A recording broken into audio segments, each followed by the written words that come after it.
Basically, polling works with network topology, in which a particular network will assign one device out of say n devices.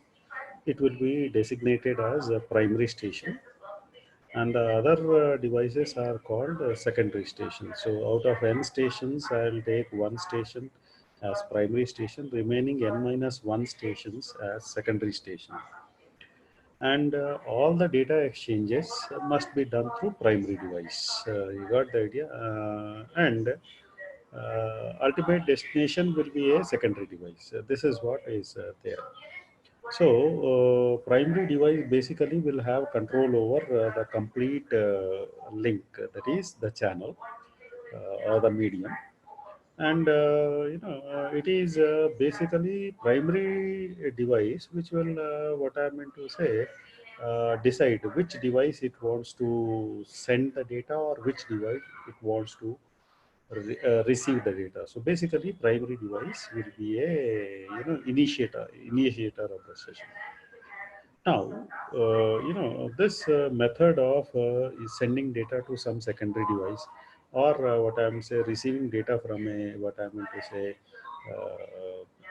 secondary device, is called basically select and poll function.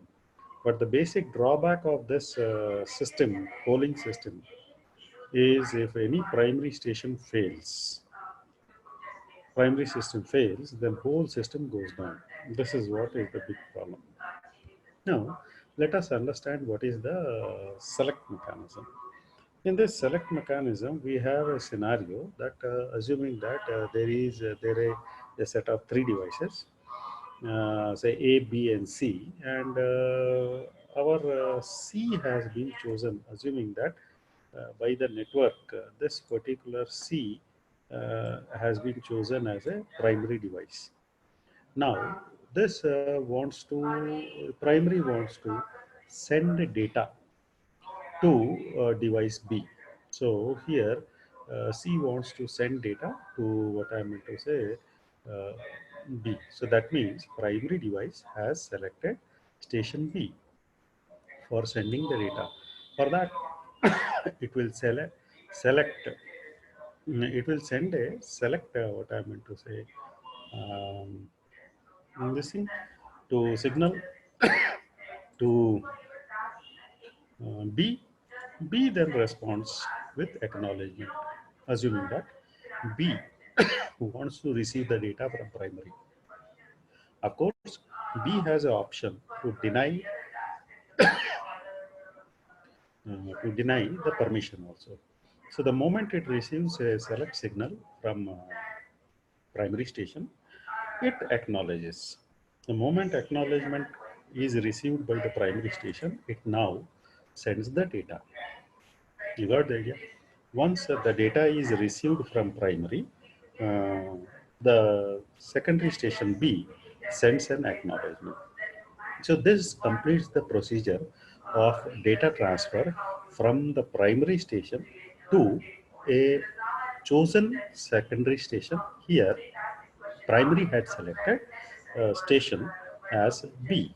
You got the idea? It could have selected A also to do the same thing, but primary is the decision maker here.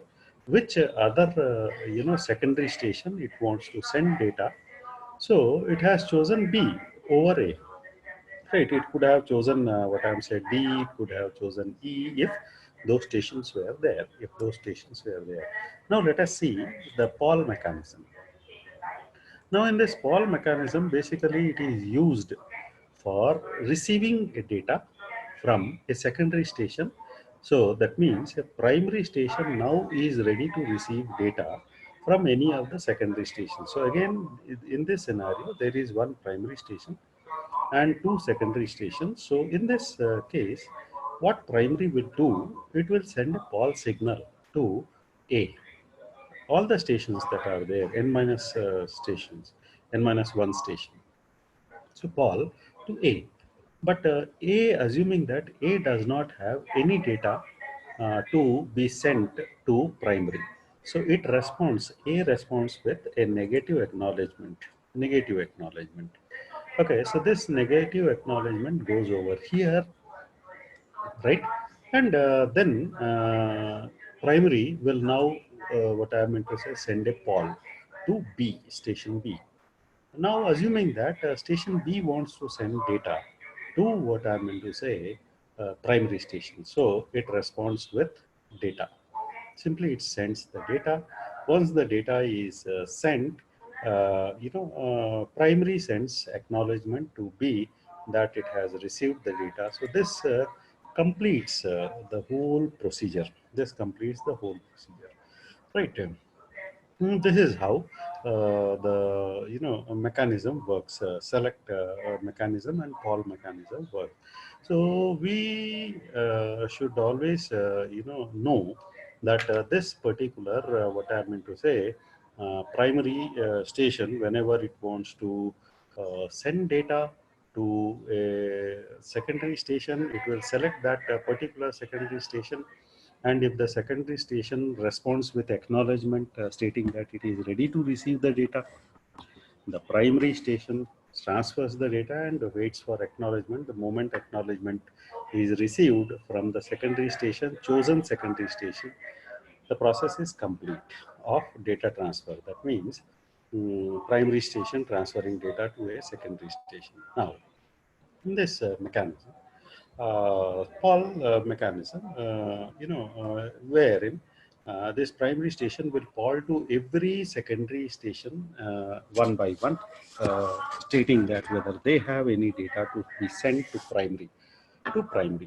Once, so it will send a call to station A, assuming that station A does not have a data to be sent. It responds with negative acknowledgement called NAC, so indicating that it doesn't have any data to send to primary. Primary then sends a call to secondary station B, which has a data to be sent. So it will be responding with the data. It sends directly to primary station. Once the primary station receives the data, it responds with acknowledgement. So with this complete procedure of data transfer from a secondary station to primary station gets completed. Now here, the network may decide that the operation of data transfer from primary to secondary is over, and from secondary to primary is over. It may decide to change the primary station. So hand over the control to some other station out of n stations that are available. So this is the whole procedure. I have explained all these things in theoretical this thing. Now we have a token ring, what I meant to say, structure. So in this token passing method, the stations are stations in a network are organized in a local ring, right? So such that every, what I meant to say, um, station will have a predecessor. Suppose this is the station, current station. So it will have a predecessor and it will have a successor. So I'll call this as a predecessor. You got the idea? I'll call this as a predecessor. You got the idea? So this is a predecessor station, and this is successor station. Successor station.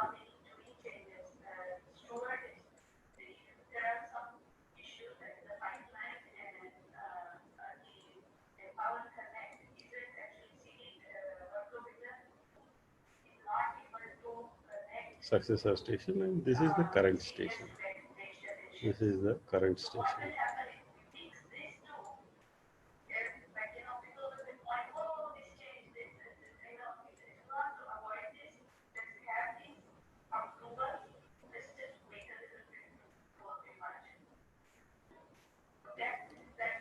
So now, current station here, if this is the current station, it is this station, predecessor station, which supplied the token to current station. So it has passed the token. You got the idea? So token was passed from predecessor to what I meant to say, the current one. Now current one holds the token. Token is a special type of packet. So this current what I'm saying station will hold the token now. Now it is ready to transfer the data. And once it transfers the data to a particular station, then its job with the token is over, and the token then is passed to its successor station. So this is what is the mechanism in what I am meant to say, token ring, right? So here we should remember that whenever a station has any data to send, it has to wait till it receives the token from its predecessor. And unless token is received, no data transfer can take place. You got the idea? No data transfer can take place. So this is what is the mechanism, and whenever a station which is holding the token currently, if it does not have any data to send, what it does is it releases token, passing it to the next logical station or successor in the ring structure. But the major thing concern is token management. In this mechanism, token management happens to be the major concern. Basically, why major concern is station, must keep the token for a limited amount of time. It cannot hold the token for infinite time. Otherwise, what will happen is other stations will starve, and they will not be able to send any data to any other station, though they have data to be sent.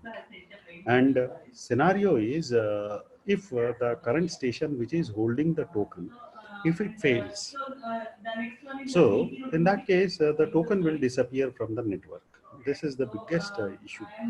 Now, another thing is token management should assign priority to the uh, station depending on the types of data they want to transmit.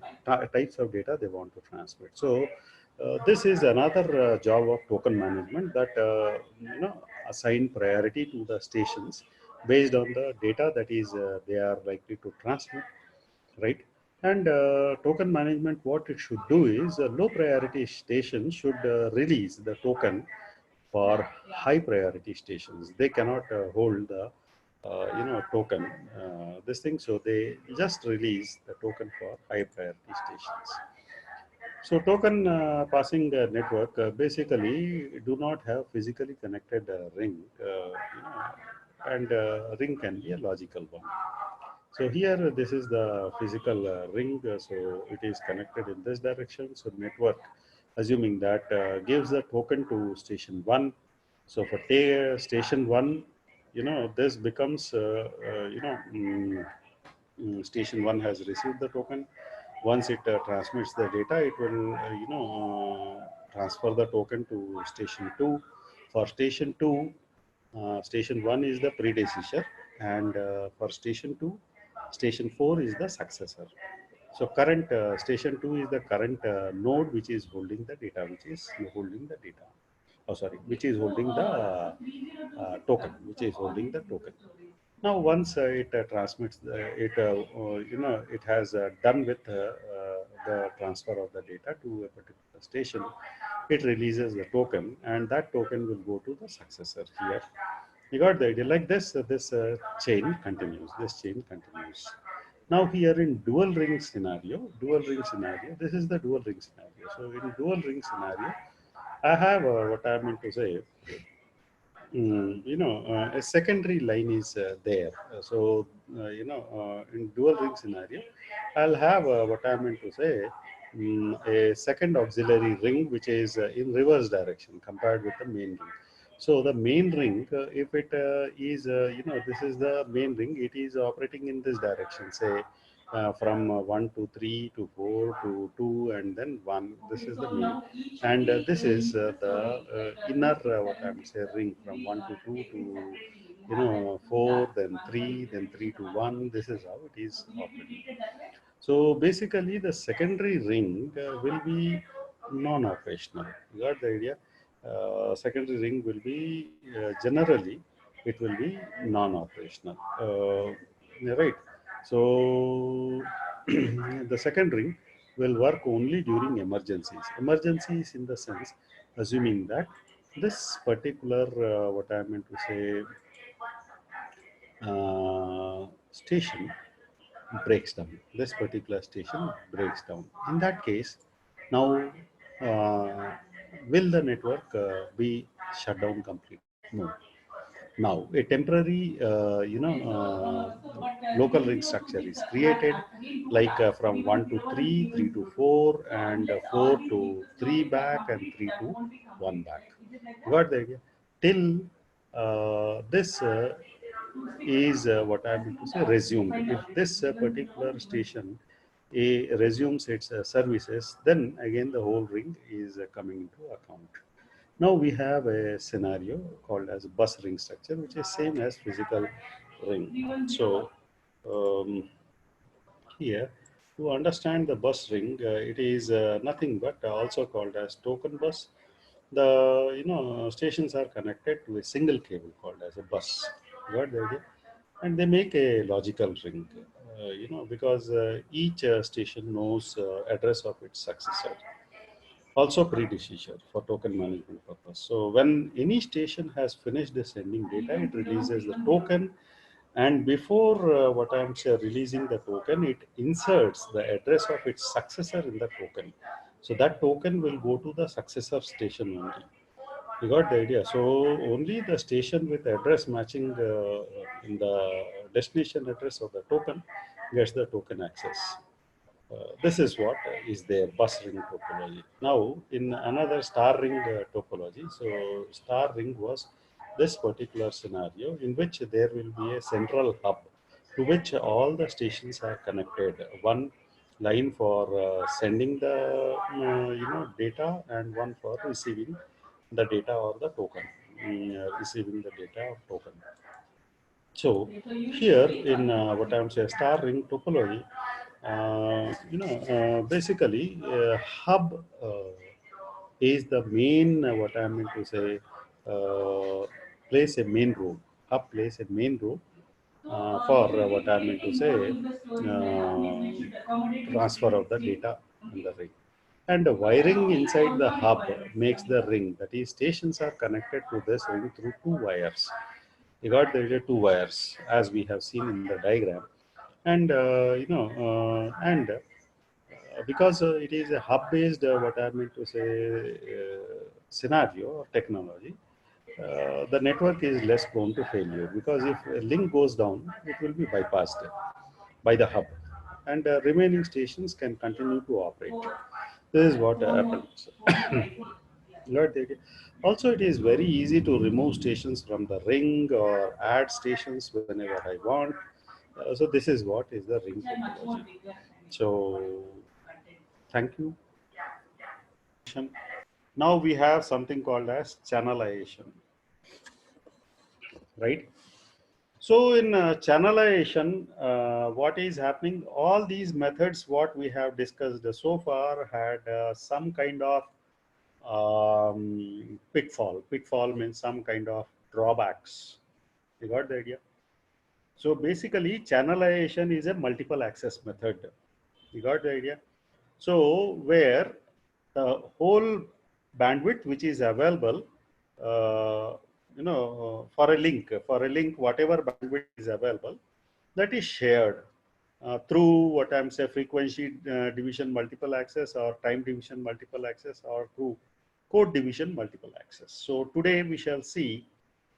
Today's time is 1 hour time or 1 hour 15 minutes time? 1 hour. You are sure? Yes, sir. Yes, sir. Okay, so till 1:30 I am allowed. So within 5 minutes I can complete FDMA and TDMA. The CDMA we will see tomorrow. So here multiple access. So how this frequency division multiple access is what I meant to say done is the entire bandwidth of the channel is divided into frequency bands. And through those frequency bands only, the data will be sent by sending station. So far, we have seen that only one station was allowed to send the data and one station was allowed to receive their data. But then the efficiency of the whole system comes down. Now in what I'm saying, channelization, what happens, multiple systems are allowed to access the bandwidth. You got the idea, by dividing it into certain frequency bands and start sending their data. So how exactly that happens? Now here, this entire bandwidth of the medium, this is the medium. You got the idea. So this is the bandwidth, and these four stations are there, and each station has a frequency to send its data. So station 1 will have frequency, say, between 25 kilohertz to 50 kilohertz is given to this. Now 55 kilohertz to what I meant to say 75 kilohertz, say 80 kilohertz. So this bandwidth, this frequency is say 25 kilohertz. So 25 to 50 kilohertz, then 5 kilohertz I have given guard band. This is guard band. It does not start immediately attaching to this. I have given 5 what I'm say kb as guard band, and then 55 to 80 kilohertz is for what I meant to say second station, right? Then 5 this thing, so 85 is the guard band. Now 110 to 135 is for station 3, and like that. You got the idea, like that. So now here you can see this whole channel has frequency bandwidth. So first 25 to 50 kilohertz frequency has been given to channel 1, which wants to send data. Channel 2 will send its data through this particular part of the channel. Like 25 to 50 kilohertz, this will send the data. From 55 kilohertz to 80 kilohertz, this will send the data. You got the idea. Third station it does not have any data to send, so it is blank. In this frequency band, no data is going, because the third station is silent. It does not have anything to send. Station 1, station 2, and station 4 have data. So fourth band is nothing but 140 to 165 kilohertz is the band. In that band, it will send the data. So have you understood in frequency division multiple access how the stations are sending? So the entire bandwidth is divided, so this is the bandwidth. It is divided into, you got the idea, this is the bandwidth that is divided into this many parts, 4 parts. So 1, 2, 3, 4, 1, 2, 3, and 4 parts, and each one further separated by this guard band. You can see this is the guard band. If I can see, this is the guard band. In between white space, what you are seeing is the guard band. You got the idea? This is the guard band. So in first station 1 has data to send. It sends data through only this frequency, not other frequency. Station 2 sends data to this frequency. Station 3 has this frequency reserved, but it does not have any data to send. So it doesn't send any data. That frequency is reserved for 3 only, anytime. Station 4 has reserved this particular frequency. It wants to send the data. So this, it can send the data.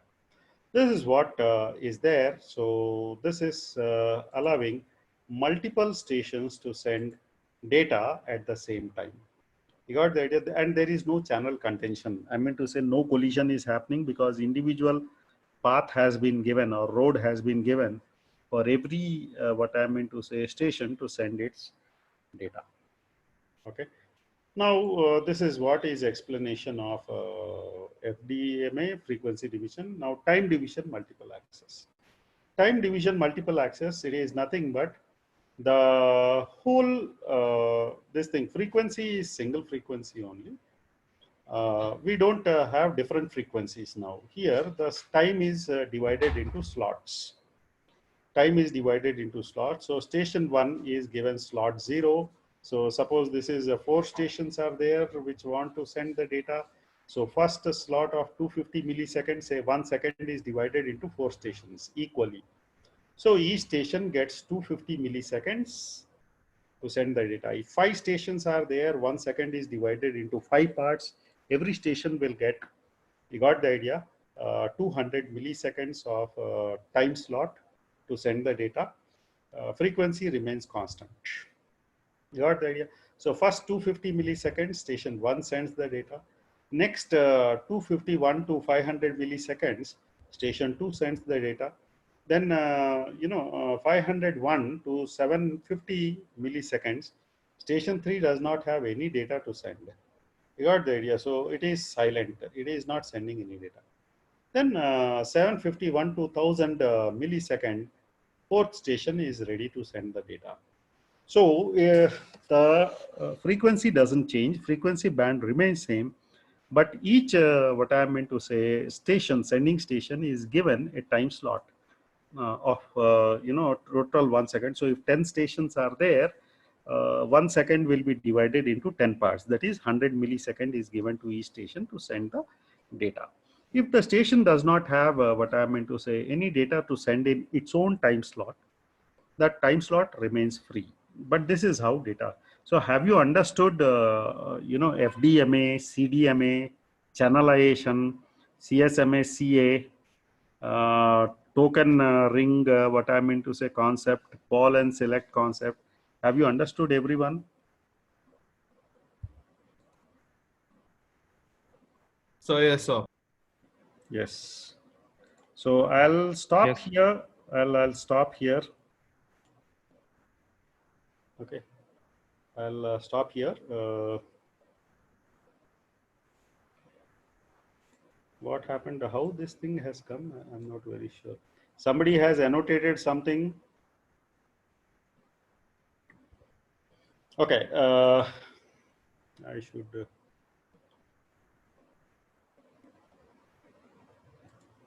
Yeah. So somebody has annotated something. Okay, fine. Please do not do this annotation part, though you are. So from next time, I'll be doing that. Okay. So now I'll